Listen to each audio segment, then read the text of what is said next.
sekali lagi saya ucapkan ahlan wa sahlan wa barakallahu fikum kepada para peserta sekalian yang telah berniat atau telah bersedia untuk mengikuti program kami ya, yaitu tahsin dan tahfidz online, yaitu secara gratis ya, yang dimana kami bekerja sama dengan Yayasan Syiar Syafa'at Islam, yang dimana yayasan tersebut berfokus di pendidikan, sehingga yayasan tersebut berusaha untuk memberikan pendidikan bagi masyarakat yang di mana mereka mengalami kekurangan dari segi finansial. Secara offline-nya ada di Kota Bandung ya, di Kiara Condong, barangkali ada yang di Kota Bandung itu secara offline itu ada tempatnya di Kiara Condong. Kalau yang mau belajar Al-Qur'an, di situ ada banyak ya, ada Al-Qur'an, ada bahasa Arab, bahasa Inggris dan lain sebagainya. Pembelajaran itu boleh, silakan bisa mengunjungi tempat yayasan kami, yaitu di Kota Bandung, tepatnya di Kecamatan Kiara Condong, namanya Yayasan Syiar Syafa'at Islam. Nah, di mana di situ semuanya gratis ya, tidak dipungut biaya sepeser pun. Nah, pada hari ini juga untuk yayasan tersebut berinovasi, yaitu dengan mengadakan kerjasama dengan saya untuk membuka kelas tahfidz dan tahsin juga, yaitu secara online, supaya bisa menjangkau lebih banyak orang lagi, tidak hanya di lingkungan sekitar Bandung saja, jadi supaya lebih luas lagi. Itu kita mengadakan program yang online, yang dimana semuanya juga gratis ya, tanpa biaya.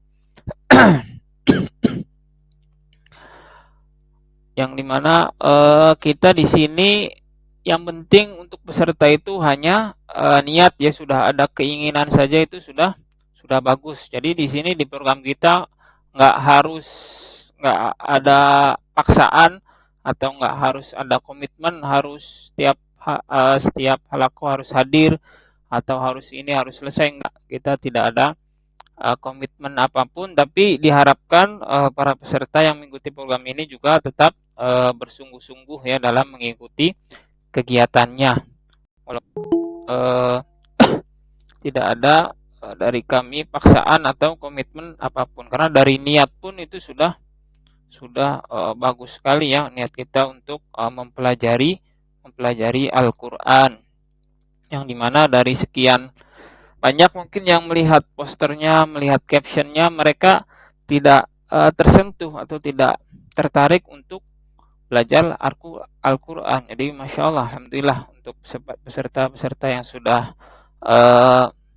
mendaftar, berarti kalian juga secara tidak langsung kalian juga dipilih oleh Allah Subhanahu wa taala untuk mengikuti kegiatan ini. Jadi bisa dikatakan kita semua juga yang tergabung di sini adalah orang-orang pilihan dari Allah, karena tidak mungkin kalau bukan Allah yang menggerakkan hati kita untuk mengikuti program ini, insya Allah, yang dimana berarti kita ada keinginan untuk mempelajari Al-Qur'an lebih lanjut lagi, baik itu memperbaiki bacaannya ataupun menghafalkannya, insya Allah.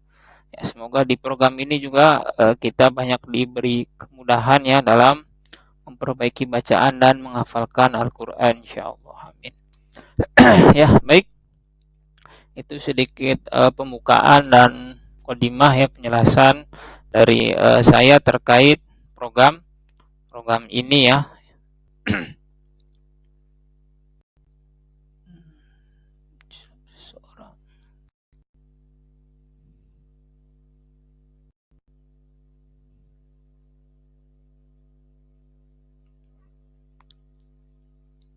Ya, itu sedikit gambaran program dari kami.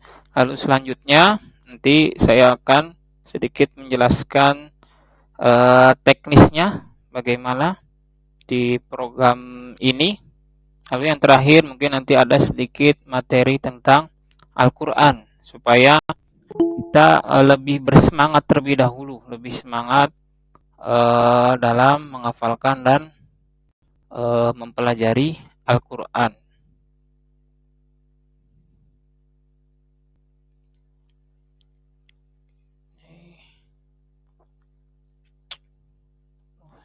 Sebentar.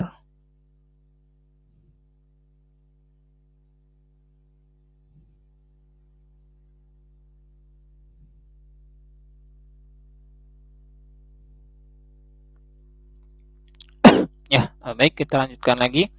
Yang dimana program kami berarti ada tahsin dan tahfidz secara online ya. Untuk tahsin sendiri nanti akan kita pisah ya, atau pembelajarannya akan kita pisah antara ikhwan dan akhwat. Jadi nanti mungkin bergantian.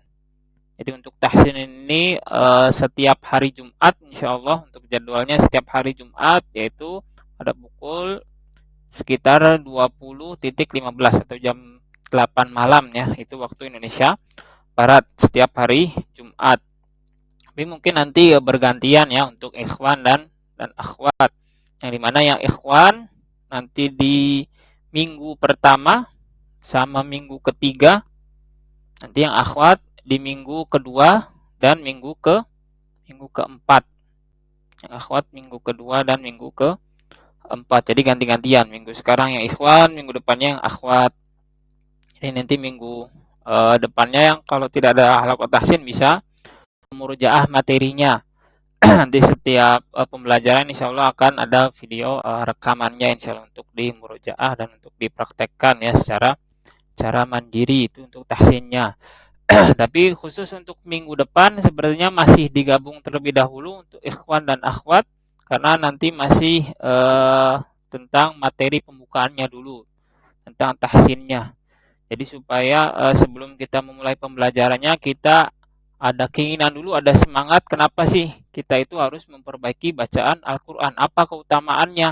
Nah itu nanti insya Allah di minggu depan akan disampaikan lebih lanjut insya Allah, itu terkait tahsin. Jadi untuk minggu depan hari Jumat tetap halaqahnya digabung terlebih dahulu untuk ikhwan maupun akhwat, tapi nanti di minggu selanjutnya lagi baru kita pisah ya, karena nanti akan ada praktek-prakteknya juga. Jadi sekalian nanti tahsinnya teori dan praktek. Jadi bukan hanya sekedar teori saja, materinya saja. Nanti kita akan ada prakteknya juga secara langsung supaya bisa langsung diperbaiki insya Allah. Itu terkait teknis tahsinnya ya. Nanti modulnya juga bisa nanti saya kirimkan di grup ya, untuk modul yang kita pelajari yaitu dalam bentuk PDF. Nanti akan saya kirim di grup. Boleh silakan nanti di print atau dicetak, tapi tidak boleh perjualbelikan ya. Boleh diperbanyak atau apa untuk belajar, untuk mengajarkan lagi boleh, silakan nanti boleh dicetak.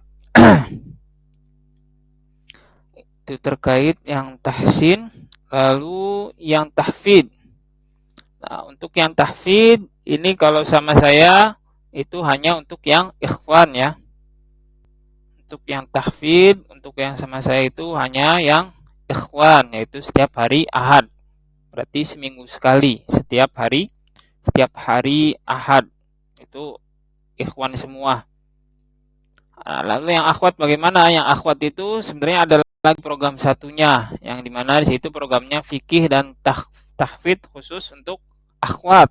Jadi nanti untuk yang akhwat yang mau ikut juga di program hafalannya, tahfidznya, itu bisa mendaftar lagi di program yang satunya. Nanti mungkin saya infokan juga di grup nomor mana yang harus dihubungi untuk daftar kemananya, nanti saya infokan di grup. Nanti yang akhwat juga ada dia tahfidz khusus untuk akhwat, supaya yang menerima setorannya juga ya akhwat juga. Tapi untuk yang tahsin semuanya sama saya, walaupun dipisah nanti ikhwan dan akhwat. Lalu untuk teknisnya sendiri tahfidz nanti setiap hari Ahad tadi ya, jamnya sama, yaitu pukul 8 malam, sekitar 8 malam atau jam 8.15. Tapi mungkin ini nanti akan dibatas ya, karena eh, mungkin tidak memungkinkan kalau misalkan semuanya setoran, misalkan dalam satu waktu hari Minggu itu yang mau setorannya 50 orang atau berapa orang lah, maka itu tidak mungkin ya. Jadi nanti akan dibatas. Jadi siapa yang lebih dulu datang, maka dia yang boleh setoran terlebih dahulu untuk yang tahfidz yang ikhwan nanti di hari Ahad setiap malam. Jadi supaya ada keinginan, ada bersungguh-sungguhnya serius, berarti dia harus bisa datang di awal waktu ya, di tepat waktu supaya bisa dapat jatah setorannya. Nah, nanti mungkin di minggu depannya nanti bisa gantian nanti, atau sebelum mulai halakohnya nanti akan saya kirimkan list dulu siapa yang mau setoran untuk malam ini, misalkan untuk 10 atau 15 orang nanti. Jadi di setiap halakohnya, suaranya terputus-putus. Ya, nanti kalau itu bisa lihat di rekamannya saja ya kalau ada yang kurang jelas, atau nanti kita ada pertanyaan-pertanyaan nanti insya Allah saya jelaskan lagi. Ya, balik lagi tadi untuk yang tahfidz ikhwan itu hanya sekitar 10 sampai 15 orang, siapa yang paling cepat datangnya ya itu yang setoran. Nanti mungkin saya kirimkan listnya mungkin setengah jam setelah Ba'da Isya, nanti saya kirimkan dulu listnya siapa yang malam ini mau setoran, lalu diisi listnya, lalu nanti nama-nama yang mengisi list tersebut yang akan setoran pada malam hari itu. Nah, lalu setorannya itu bebas ya, mau juz berapa aja, mau dimulai dari mana saja itu bebas. Tapi biasanya saya sarankan untuk yang pemula itu dari juz 30 kalau belum pernah hafal sama sekali itu juz 30 atau bisa ke juz 1. Nah, untuk setorannya itu hanya ziyadah ya, untuk yang disetorkan nanti itu hanya untuk setoran ziyadah atau hafalan yang baru. Atau hafalan yang baru, dan maksimal itu setorannya hanya 2 halaman ya. Jadi setorannya itu hanya dua halaman saja atau satu lembar. Karena kalau terlalu banyak nanti yang lainnya tidak kebagian. Lalu bagaimana untuk murojaahnya? Murojaahnya itu nanti melalui voice note. Jadi nanti diseling setelah ziyadah misalkan hari Jumat ini, lalu nanti setoran selanjutnya sebelum ke minggu depannya lagi itu setoran murojaah dulu. Jadi murojaahnya boleh maksimal 5 halaman untuk murojaah, itu disetorkan via voice note. Insya Allah nanti saya akan dengarkan, karena kalau voice note saya bisa dengarkan dimanapun dan kapanpun bisa sambil saya dengarkan ya, untuk yang murojaah secara voice note ya. Nanti juga akan ada ujiannya ya. Setiap juz itu nanti akan ada ujiannya. Ujian di setiap juz. Jadi udah satu juz kita ujian dulu, ujiannya dengan melanjutkan ayat ya, sekitar 5 soal. Nanti kalau lulus, nanti baru kita akan kasihkan sertifikat. Nanti ada sertifikatnya juga di setiap juznya. Kita akan berikan sertifikat bagi yang sudah selesai ujian satu juz. Ya, nanti setiap setoran juga nanti peserta wajib mengisi mutabaah nanti yang di grup ya. Jadi supaya saya tahu hafalannya sudah sampai mana ya. Itu nanti mengisi di grup ya insyaallah. Suaranya putus-putus. Bentar.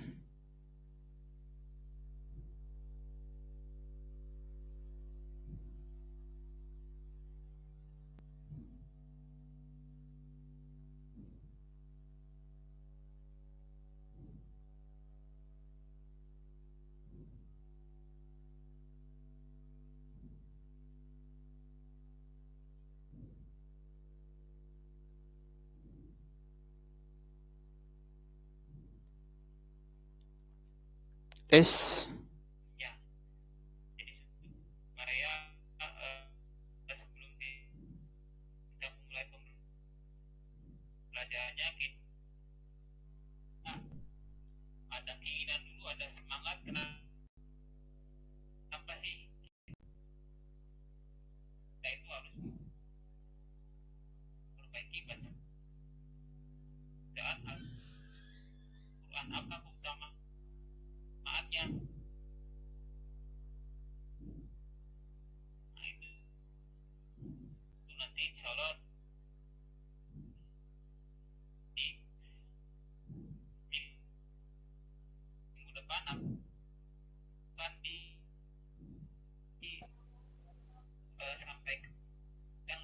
Tes.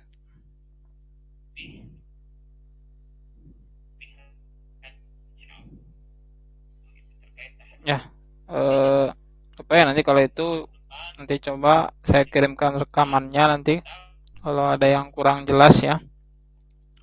Ya, itu mengenai teknis tahsin, program tahsin dan tahfidnya ya. Barangkali ada yang mau ditanyakan terlebih dahulu terkait teknisnya, dipersilahkan sebelum kita masuk ke materi pembukaannya terlebih dahulu supaya kita lebih memahami apa itu Al-Quran. Boleh dipersilakan bagi yang ingin bertanya.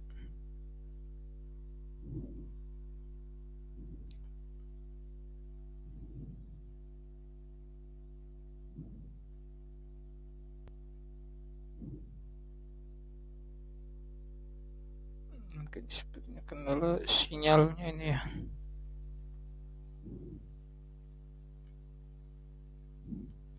Ya, baik, kalau tidak nanti bisa ditanyakan lagi via chat ya, atau nanti di akhir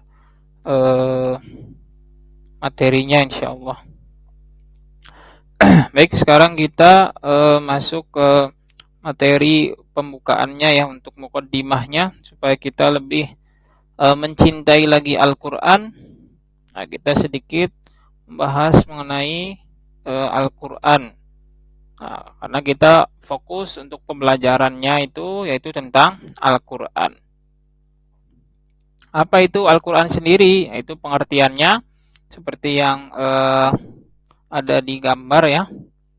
Seperti ada yang digambar, pengertian Al-Quran yaitu kalau secara bahasanya terlebih dahulu, itu Al-Quran itu merupakan masdar mushtaq. Nah, jadi dari kata qara'a yaqra'u qira'atan Qur'anan, yang dimana artinya adalah bacaan, yang dimana sesuai dengan firman dari Allah Subhanahu wa taala, inna 'alaina jam'ahu wa qur'anah fa idza qara'nahu fattabi' qur'anah, yang dimana artinya sesungguhnya atas tanggungan kamilah mengumpulkannya, yaitu di dadamu, dan membuatmu pandai dalam membacanya. Apabila kami telah selesai membacakannya, maka ikutilah bacaan itu. Quran surat Al-Qiyamah ayat 17 sampai 18. Nah, itu artinya fattabi Qur'anah. Nah, tadi sesuai dengan firman Allah bahwa Al-Qur'an itu artinya bacaan secara bahasa ya. Adapun secara istilah, makna Al-Qur'an diantaranya adalah seperti yang terpampang di Google Meet ya, kalamullahil munazzalu ala nabiyhi Muhammad al-mu'jizu bilafdihi al-muta'abbadu bitilawatih al-manqulu bitawaturi al-maktubu fil masahifi min awwali suratil Fatihah ila akhirin nas. Jadi Al-Quran itu adalah kalamullah yang diturunkan kepada Nabi Muhammad SAW, yang dimana lafadznya adalah mu'jizat dan membacanya adalah sebuah ibadah, dan sampai kepada kita dengan mutawatir, dan juga tertulis pada mushaf-mushaf dari awal surat Al-Fatihah hingga akhir surat An-Nas, yang dimana kalamullah ini artinya apa? Kalamullah itu adalah firman Allah. Jadi kalam merupakan satu dari sekian sifat Allah. Dari sekian sifat Allah itu ada yang namanya kalam. Yang dimana kalamullah ini mencakup seluruh firman yang datang dari Allah. Seluruh firman yang datang dari Allah. Jadi kalau Allah yang berbicara itu namanya firman.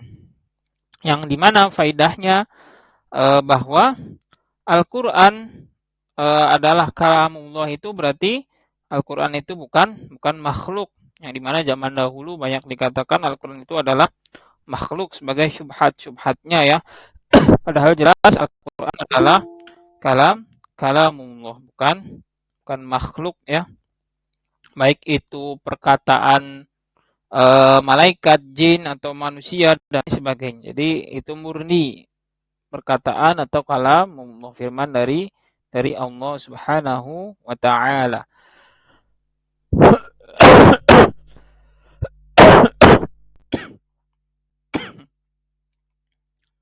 Jadi apa namanya?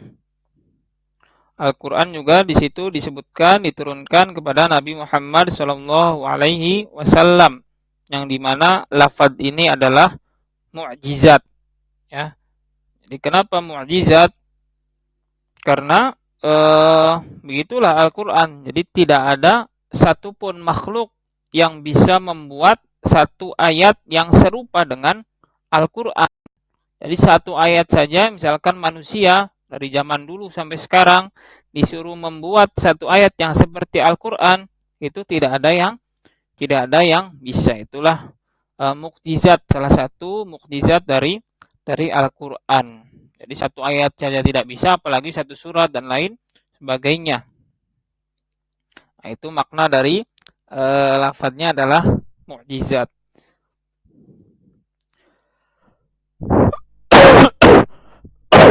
Lalu di situ ada membacanya adalah ibadah.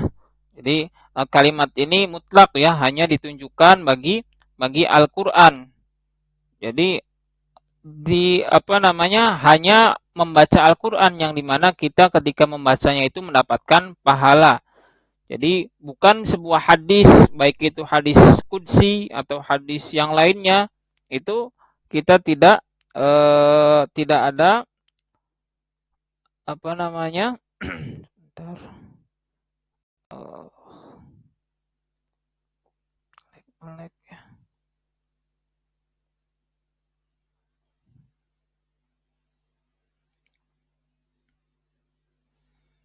Ya, jadi seperti di hadis itu kita tidak pasti mendapatkan pahala atau kebaikan. Tapi ketika membaca Al-Qur'an, khusus untuk membaca Al-Qur'an kita bisa mendapatkan pahala. Jadi selain Al-Qur'an itu kita secara dasarnya tidak mendapatkan pahala. Karena dia merupakan sebuah ibadah.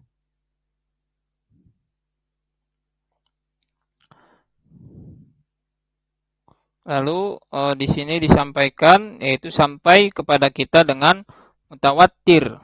Apa itu mutawatir? Yaitu mutawatir itu artinya berurutan ya atau berlanjut secara bahasanya. Sedangkan secara istilah itu artinya apa-apa yang diriwayatkan atau disampaikan oleh para perawi. Perawi itu orang-orang yang meriwayatkan. Jadi dengan jumlah yang sangat banyak.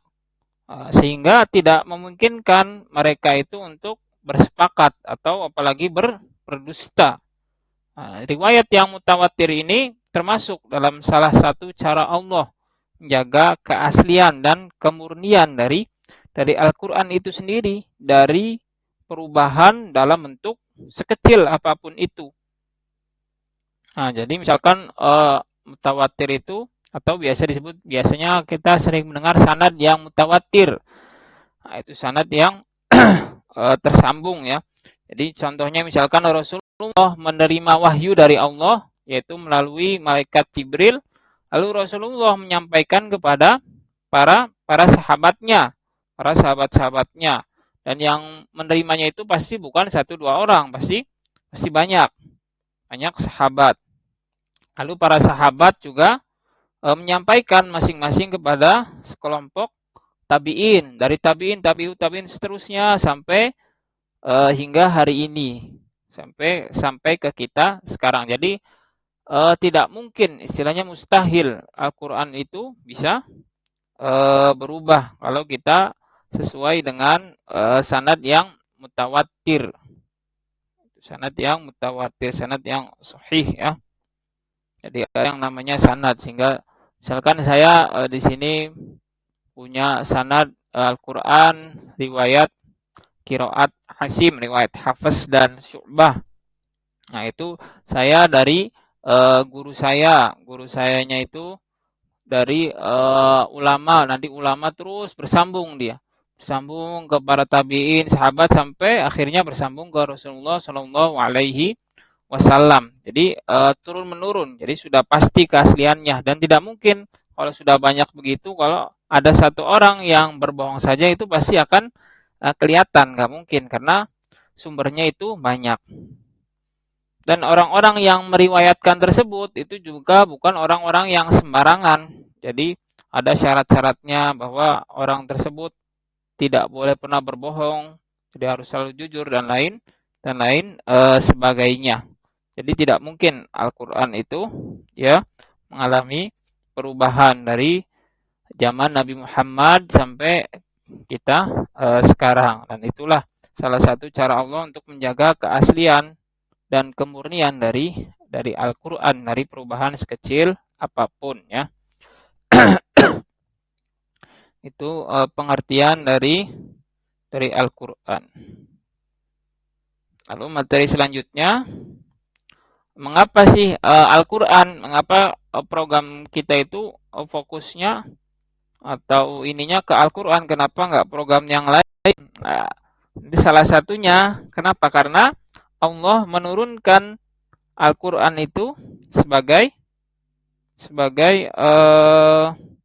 nasihat, obat, petunjuk dan rahmat bagi orang-orang yang beriman. Jadi Allah menurunkan Al-Qur'an itu bukan tanpa alasan. Pasti dia juga punya tujuan, yang dimana salah satu tujuannya yaitu yang pertama, Al-Qur'an sebagai nasihat ya, sebagaimana di dalam ayat surat Yunus ayat 10, ya Yuhannasu qad ja'atkum mau'izatum mir rabbikum wa syifaa'un lima fis sudur wa hudaw wa rahmah lil mu'minin.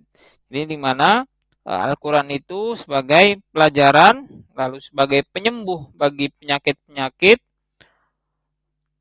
dan petunjuk serta rahmat bagi orang-orang yang beriman. Itulah salah satu tujuan diturunkannya Al-Qur'an, dan kenapa kita fokusnya mempelajari Al-Qur'an.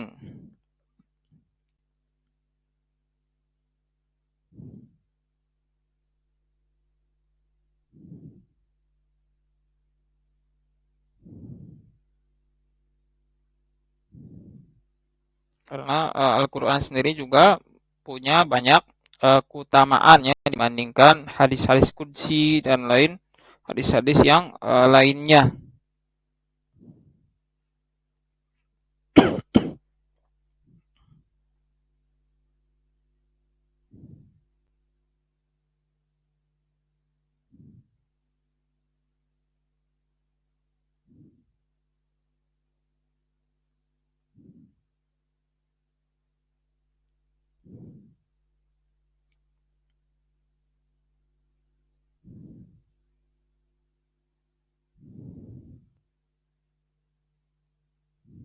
Ya, jadi itulah sedikit keutamaan dari Al-Qur'an, yaitu sebagai nasihat yang dimana supaya kita senantiasa memperbaiki diri kita, yaitu supaya kita berada di jalan yang benar, lalu juga sebagai obat ya, obat-obat dari penyakit, baik itu penyakit fisik ataupun penyakit hati, bahkan jadikan juga sebagai penyakit yang disebabkan oleh hal-hal lain seperti gangguan sihir ataupun jin. Bagaimana riwayat tentang ini itu sangat sangat banyak. Bagaimana Rasulullah dan para sahabat dan juga para ulama sebelum kita itu mereka biasa menjadikan Al-Quran sebagai obat yang menyembuhkan dan juga yang bisa menenangkan hati dan juga obat yang bisa mengalahkan musuh-musuh Allah Subhanahu wa taala. Lalu di sini juga disebutkan Al-Qur'an sebagai petunjuk al-huda ya, yaitu sebagai petunjuk di mana manusia yang ingin melalui jalan yang lurus yaitu Islamnya Shiratal Mustaqim, maka Allah Subhanahu wa taala telah memberikan petunjuknya. Jadi sudah dikasih buku petunjuknya agar kita senantiasa berada di atas jalan yang lurus.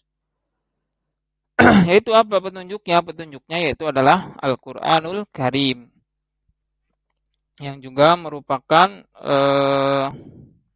merupakan rahmat bagi orang-orang yang beriman. Begitulah kasih sayang dari Allah Subhanahu wa taala. Jadi agar manusia menjalankan kehidupannya itu sesuai dengan petunjuk, yaitu petunjuknya Al-Quran, baik tingkah lakunya, sifatnya, apa saja yang diridhoi oleh Allah, apa saja yang dilarang oleh Allah, sehingga nanti mereka berjumpa dengan Allah Subhanahu wa taala di hari akhir itu dalam keadaan yang berbahagia.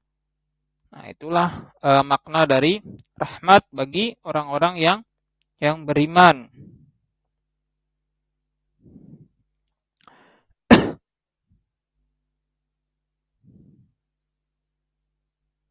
Lalu Al-Quran juga diturunkan untuk membimbing manusia menuju jalan keselamatan, yaitu mengeluarkan mereka dari kegelapan jahiliyah menuju cahaya petunjuk,